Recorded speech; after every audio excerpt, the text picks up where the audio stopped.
Sing together. Soldiers of Christ arise and put your armor on, strong in the strength which God supplies,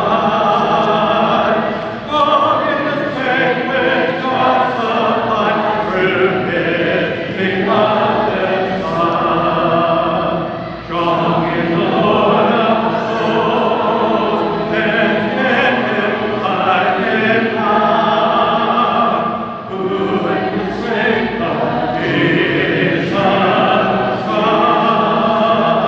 who in the strength of His Son is Lord and conqueror, standing in His strength line with all His strength and good. One thing love you, Lord, I think the Lord is Lord of life, the panoply of God. Leave no unguarded place, no sickness of the soul. Take every virtue, every praise. Take every virtue, every praise, and forth in life of hope. And having all things done, and loyal complex path, you may run through Christ alone. You will come through Christ alone and stand in paradise. Dismiss the classes.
It works.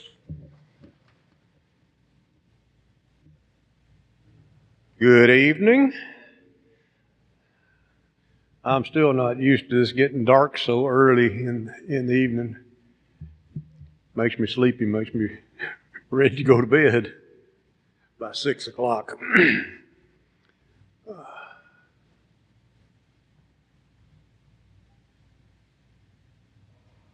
I think we're starting earlier and earlier in the class every week because I always prepare for a 45-minute class, and then we get finished with singing it 5 minutes after, and I say, oh, okay. But that's okay. When we get to the end, we quit. I took a class many years ago when I was in college on public speaking, and one thing they taught us was the 3 principles of public speaking was stand up, speak up, shut up. And so when you're through with what you got to say, shut up, sit down. Principle 7 tonight, failure.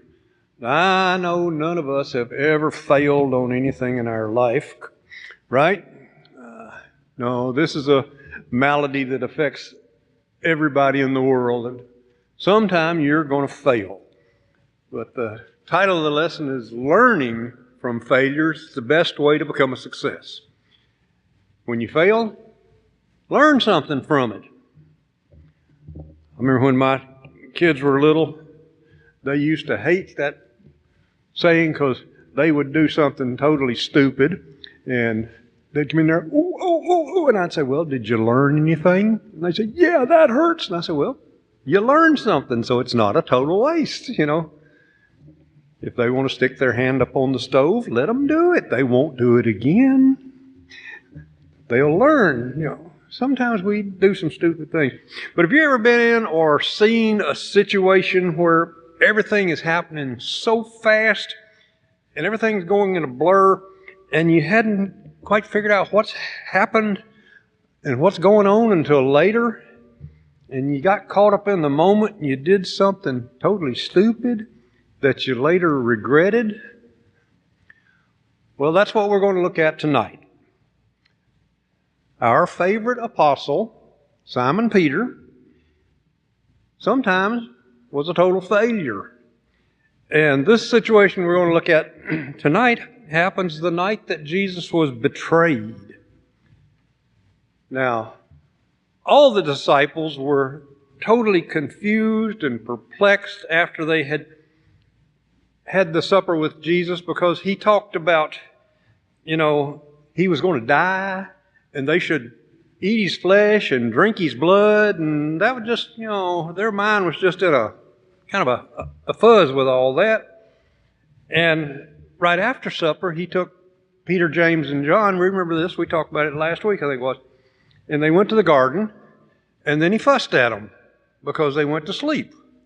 So this had not been a real good night for Peter and the disciples in the first place. Their minds were in a tizzy. And to get fussed at just because I went to sleep, but we're going to read what happens immediately after this. Right after he fussed at them. A defining night for Simon Peter. Probably this night is what made Peter the man he became. Now, it's recorded in all 4 Gospels, this situation. In Matthew 26, in Mark 14, and in Luke 22. But we're going to read John's account, because John was there. He was one of the disciples, and he was there when this all happened in the garden. And he gives us a lot of details. So we're going to read John 18, the first 11 verses. When Jesus had spoken these words, he went out with his disciples over the brook Kidron, where there was a garden, which he and his disciples entered. And Judas, who betrayed him, also knew the place, for Jesus often met there with his disciples. Then Judas, having received a detachment of troops and officers from the chief priests and Pharisees, came there with lanterns, torches, and weapons. Jesus, therefore, knowing all things that would come upon him, went forward and said to them, "Whom are you seeking?" They answered him, "Jesus of Nazareth." He said to them, "I am he." And Judas, who betrayed him, you notice every time John always gives Judas his name, he has to put that little, who betrayed him. This is the Judas who betrayed him. Also stood with them. And when he said to them, "I am he," they drew back and fell on the ground. Then he asked them again, "Whom are you seeking?" And they said, Jesus of Nazareth. He answered, I have told you that I am he. Therefore, if you seek me, let these go their way, that it may be fulfilled which he spoke, of those whom you gave me, I have lost none. All these other disciples, we let them go. Then Simon Peter. Oh, he's got to say something, doesn't he? Simon Peter, having a sword, drew it and struck the high priest's servant and cut off his right ear. The servant's name was Malchus. So Jesus said to Peter, put your sword into the sheath. Shall I not drink the cup which my Father has given me? Now Jesus, when he was praying in the garden, one of the prayers he made was that, let this cup pass from me. Nevertheless, your will be done, not mine. So he asked Peter, he says, shall I not drink this cup? None of the first three writers tell us that who had the sword, but we can all probably guess who would be the impetuous one that would take a stance. We had no problem guessing that it was Peter, did we? Peter had the sword. Where did the sword come from? Why were the disciples carrying swords? I mean, wasn't Jesus a pacifier, a person who said, turn the other cheek and repay not evil for evil? Why have they got swords? Well, right after he had predicted Simon's 3 denials, Luke tells us in chapter 22, and he said to them, when I sent you without money bag, knapsack, or sandals, did you lack anything? So they said, nothing. Then he said to them, but now he who has a money bag, let him take it, and likewise a knapsack. And he who has no sword, let him sell his garment and buy one. For I say to you that this which is written must still be accomplished in me. And he was numbered with the transgressors. For the things concerning me have an end. So he tells them, if you don't have a sword, sell something and go buy a sword. So they had sword. So they said to them, Lord, look, here are 2 swords. And he said to them, that's enough. We've got a sword. So that's why they had a sword in the garden. It's no surprise to me that the one carrying the sword was Peter, Simon Peter. And we can probably be confident that Simon Peter wasn't aiming for poor Malchus's right ear. No doubt he meant to split his head wide open. Either Malchus ducked or Simon's aim was off just a little bit, but an ear came off. Simon Peter, remember what he had told the Lord? I will defend you to the death. If I have to die with you, I'm ready to do it. He pulled his sword out. He was ready to defend him to the death. Didn't turn out so well, did it? In this situation, being totally outnumbered by armed troops, he showed his courage. Remember that he had sworn he would die with Jesus. But Jesus had told the disciples that he had to be arrested to fulfill the prophecy. In the heat of the moment, Simon forgot about what Jesus had told him. And he must have been totally thrown off balance when Jesus told him, put away your sword and don't fight what's happening. It must be fulfilled. Simon Peter had spent 3 years traveling with Jesus and hearing him teach about turning the other cheek and answer insults with blessings. But in the heat of the moment, when the mob was there, when they were all pressing around Jesus, he reverted to the old combative self. It's going to take some time to get all this out of Simon.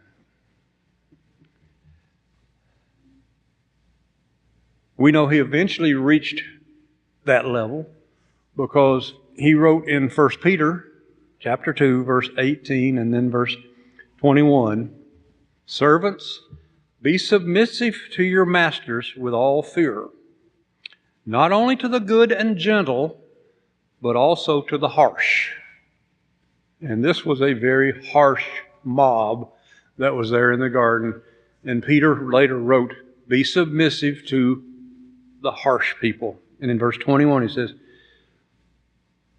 "For to this you were called, because Christ also suffered for us, leaving us an example that we should follow his steps." Christ also suffered, and that was an example for us. So he says, be submissive. It took a lot of growing before Peter could ever write that. So this was not a good night for Peter. After all the things he had heard at the Last Supper, and then gets fussed at in the garden, and then he steps up and does something courageous, and "I've promised I'm going to defend you to the death," and he gets fussed at for that too. His mind's just got to be totally confused. What's going on? I can't believe this. So let's look at the next thing that happens. Old wavering rock personified. Simon Peter, the wavering rock. Now, one of the titles that Jesus wore was prophet. We've seen this demonstrated several times in our studies already. He prophesied that he would rebuild the temple in 3 days, referring to his resurrection, of course, we know. And he had prophesied that Simon would deny him 3 times that very night. Because he said, "This night you'll deny me 3 times before the rooster crows." But one of the things that makes Simon so special is his combination of courage and faith. He had a lot of faith, and he had a lot of courage. He just hadn't learned to harness it yet. He stood up for what he believed, even when the others didn't. Remember, he said, "Even if all the rest of them forsake you, I'm not going to. Not me." I mean, he had courage. Sometimes that didn't turn out so well for him. Now, we've seen Peter walk on the water when the rest of them wouldn't even get out of the boat. We've seen him draw a sword in the face of unsurmountable odds, even when the other disciples weren't willing to step up and do it. Simon was all in for anything that happened. He was the one that was going to step up, and "I'm going to do something." And Simon stayed close to Jesus when surrounded by a mob. Did you notice that? All this mob came. Says that Judas had a whole detachment of troops, of soldiers and officers and priests and Pharisees. There was a big mob there. And who was standing right next to Jesus with a sword? Peter. Courageous man. Says the other ones scattered, but he stayed there. Now, all 4 of the Gospels tell our next story as well, but we're going to read John's account because John was there. He was in the garden, and he gives a lot of detail. John 18, verse 12 through 18, and then we'll catch up with 25, 27. "Then the detachment of troops and the captains and the officers," see how many they had? A whole detachment. "And captains and officers of the Jews arrested Jesus and bound him. And they led him away to Annas first, for he was the father-in-law of Caiaphas, who was high priest that year. Now it was Caiaphas who advised the Jews that it was expedient for that one man should die for the people. And Simon Peter followed Jesus." Where were the other disciples? Where were the other apostles? And so did another disciple. Now we know that that other disciple was John. Out of the 11 remaining disciples, it says, And Simon Peter followed Jesus, and so did another disciple. 2 out of 11 were brave enough to go with him. Now that disciple was known to the high priest and went with Jesus into the courtyard of the high priest. But Peter stood at the door outside. Peter couldn't get into the inner sanctum where all this was going on, but they knew John, so they let John in there, and John's the one that's writing this. Then the other disciple, that being John, who was known to the high priest, went out and spoke to her who kept the door and brought Peter in. So he does get into where Jesus is going to be tried. That took some courage. He's already stood up to a mob, and that didn't turn out so well. And now Jesus has been bound and taken into a court, a kangaroo court, to be tried. And Peter says, I'm going to be in there with you if I can. And Peter went in with him. Then the servant who kept the door said to Peter, You are not also one of this man's disciples, are you? And he said, I am not. What?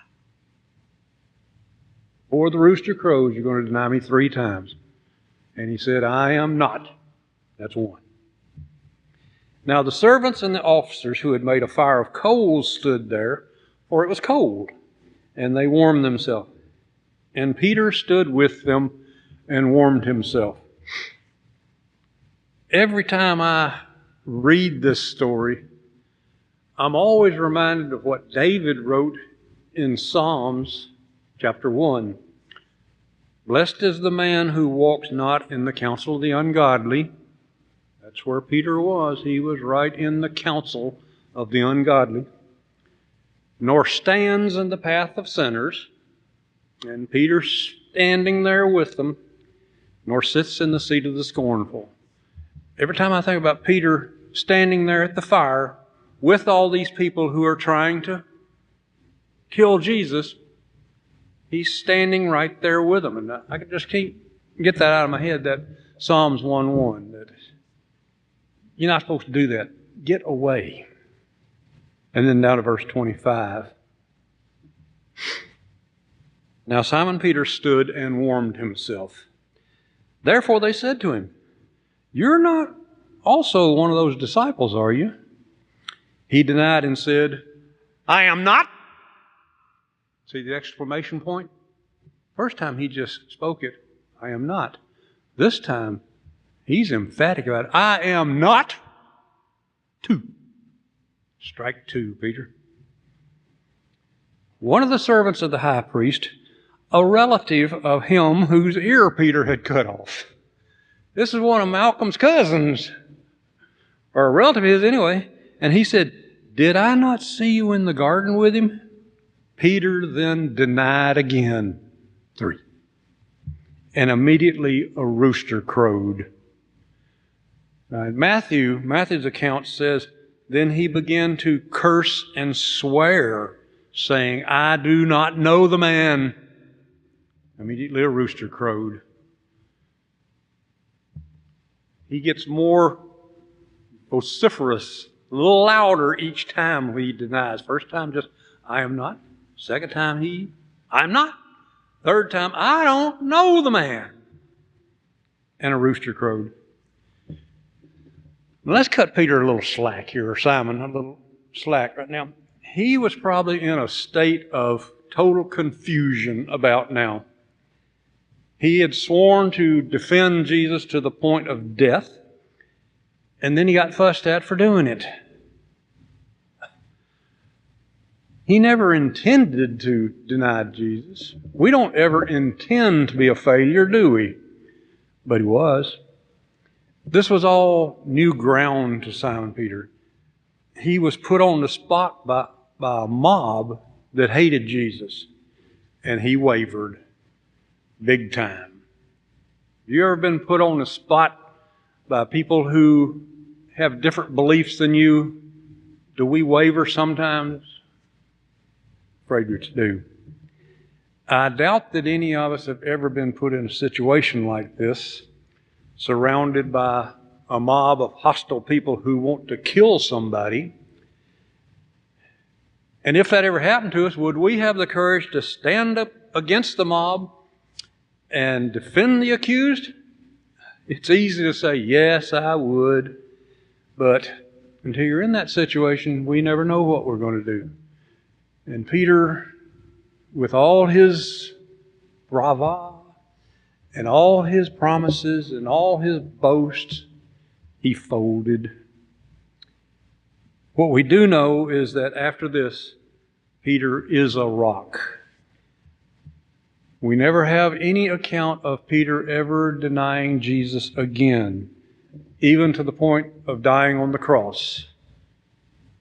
History tells us that Peter was crucified also. A little bit different when Peter was crucified, according to history. He requested to be crucified upside down. He said, I'm not worthy to die like he did. So he wanted to be crucified upside down. That's courage. He never denied him again.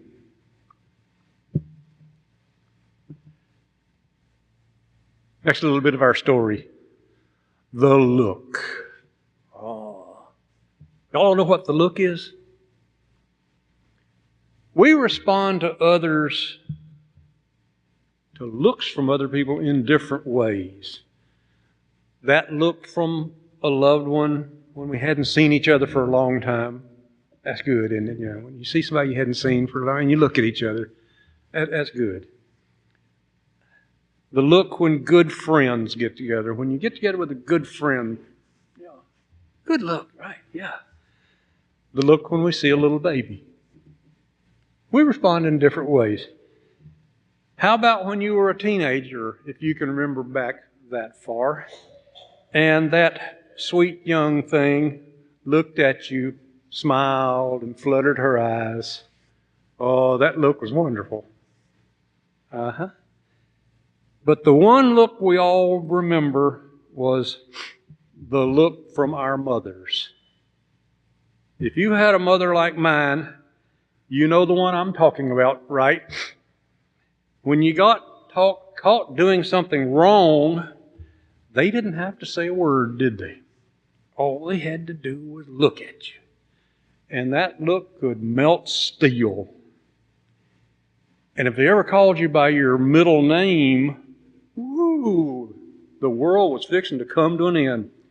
If my mother ever said, James Marshall Adair, I'm in big trouble. Any of y'all have that? You know what look I'm talking about?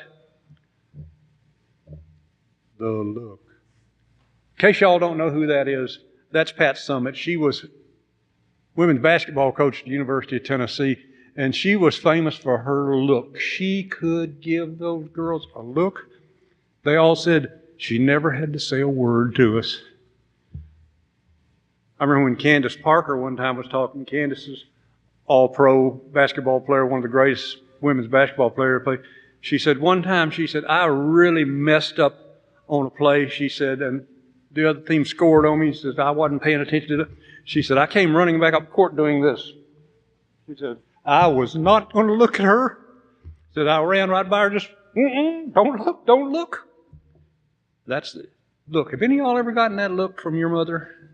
I remember one time when our sons were growing up, the church we were going to was in kind of a semicircle, and we were sitting on one side, and our boys were sitting on the other side. We could see them. And they were not behaving in church. And they were high school age at that time. And I remember my little 5'4" wife, she looked over at them, and one of them glanced at her, and she went, and that 6'3", 245-pound boy headed for the foyer. And I could see her out there in the foyer going, and she had to look up because he was way up there looking. And when he came back in, he never opened his mouth the whole rest of that service. And y'all ever had that look from your mother? Well, it happened to Peter.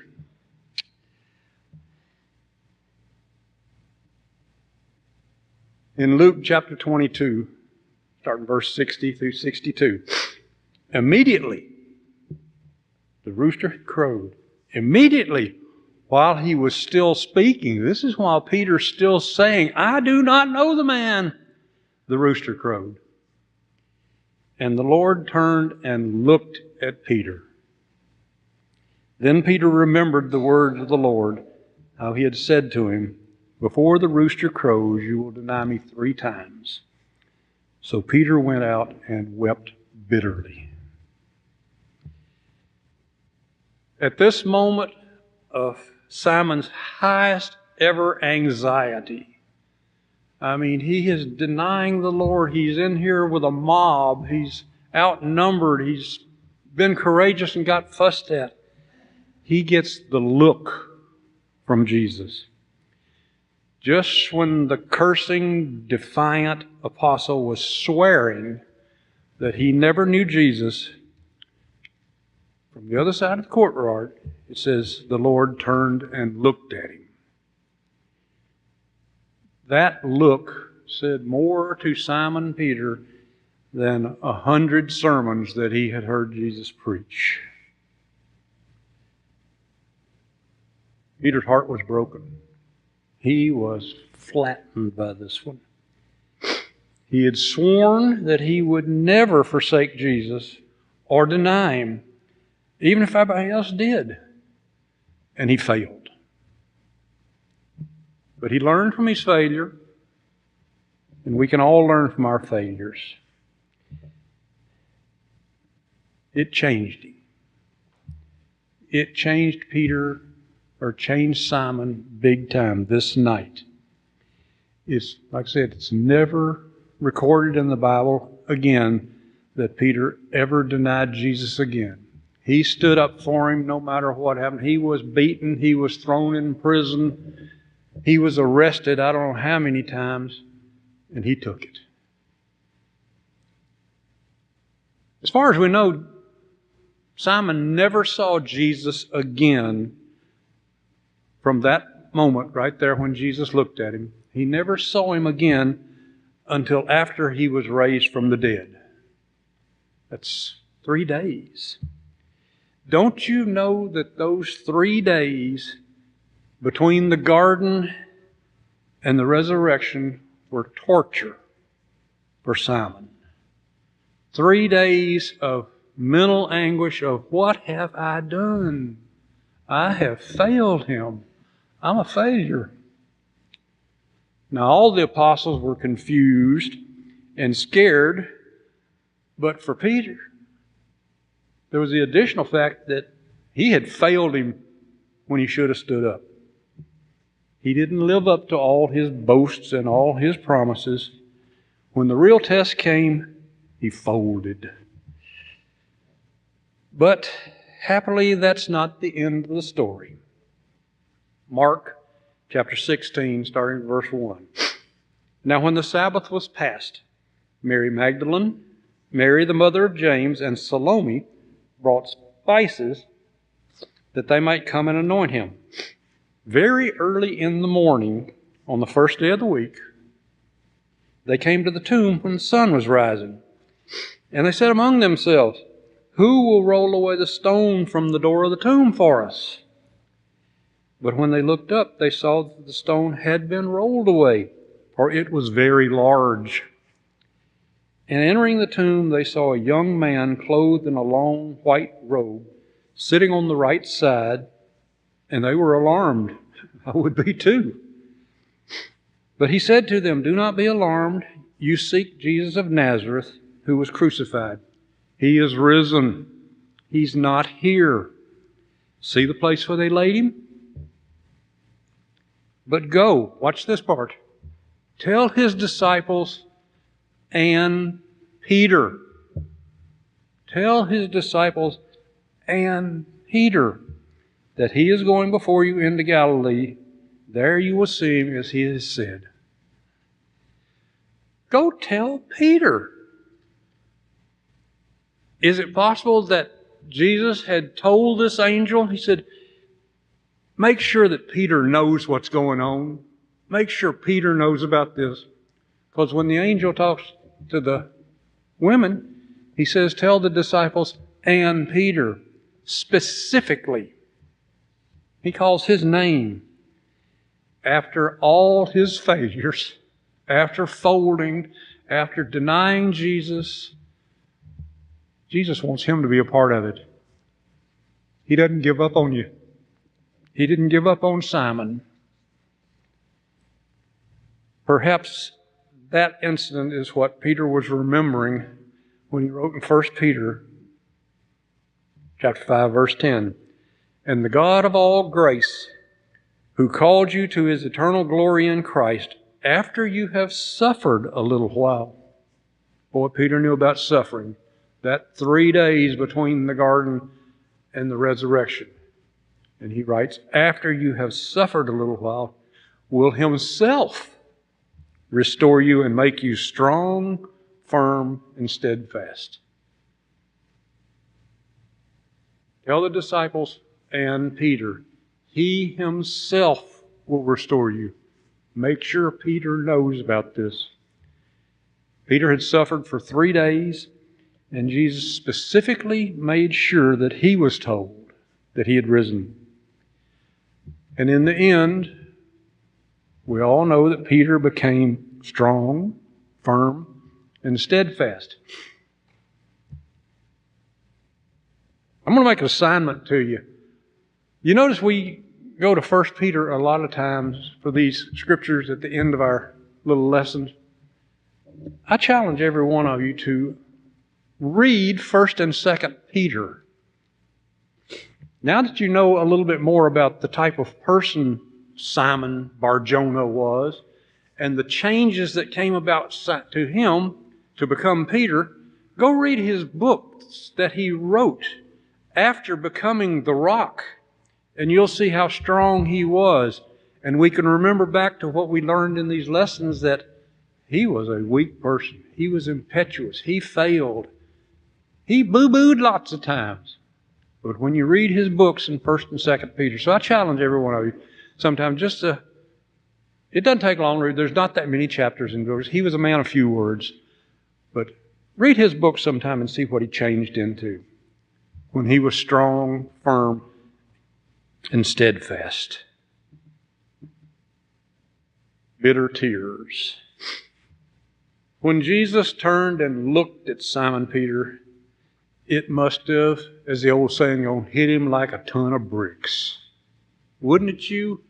If you had totally failed this man and he had prophesied this was going to happen, he had already told you that before the rooster crows, and right as while he was still speaking, Jesus looks at him. The rooster crows and Jesus looks at him. Must have hit him like a ton of bricks. He was overwhelmed with the full realization of his failures. The Bible says he went out and he wept bitterly. I don't know if any of us have ever wept bitterly. Now, we've all heard the phrase from the time we were children, real men don't cry. Right? Wrong. What's the shortest verse in the Bible? Jesus wept. Was Jesus a real man? And he wept. Was Peter a real man? He wept bitterly. So that's a myth that real men don't cry. Real men show emotion sometimes when there's a reason to. It's not as prevalent now as it used to be, but that used to be a saying that everybody knew. Real men don't cry. There was even a song about big girls don't cry too. Frankie Valli and the Four Seasons. But Peter was overwhelmed with the full realization of his failures. Compare the reaction of Simon with that of Judas Iscariot. The Bible says that Judas repented of what he had done. Remember that? He went to those who had paid him to betray Jesus, and he tried to give the money back to them. They wouldn't take it, so he threw the money down. And then what did he do? He went out and hanged himself. No mention of him bitterly weeping. I'm sorry, and my way of handling it is I'm going to kill myself. Quite a contrast to Simon Bar-Jonah and Judas is the way they handled their failures. Judas killed himself. Simon became a better man for it. In contrast, Simon wept bitterly and eventually got up and became a better person. We all remember what Solomon wrote in Ecclesiastes 3:4. There is a time to weep and a time to laugh. So sometimes we need to show a little emotion as Christians. Surely one of the times to weep is when you're fully aware of your sin. Second myth we've all heard a lot of times is that you have to have a big life-changing experience before you can be truly converted. We even sing a song, don't we, that says, "The hour I first believed." That's an amazing grace, you know. It doesn't happen that way for the majority of people. It didn't happen that way for Simon Bar-Jonah either. It didn't all happen that one night. His conversion happened for 3 years, and we've talked in this class for the things that went on for 3 years with him. His continual flubs here and shortcomings there, and he always got back up and was a better person after each one of them. So it doesn't happen all at once. For most of us, Simon included, conversion is the result of a long learning experience. It happens over a lifetime. Snap decisions rarely last. You know, people who hear the gospel one time and say, "Oh, I need to be baptized." We can probably name 20 or 30 people, can't we, that have been baptized in this church and we've never seen them again. Because it wasn't, you know, a learning experience. It wasn't deep from the heart. It wasn't something that changed their lives. It was just a snap decision. What happened to Simon Peter was, as a result of this event, it moved him to a whole new depth of belief. Sometimes that can be the result of failure, and it wasn't his. Never forget, God doesn't want anybody to quit just because we failed. If He did, Simon would have quit a long time ago. And aren't we glad he didn't? Jesus kept teaching. He kept working with him. What did he say when Satan wanted to shake him like wheat? He said, "Simon, I have prayed for you."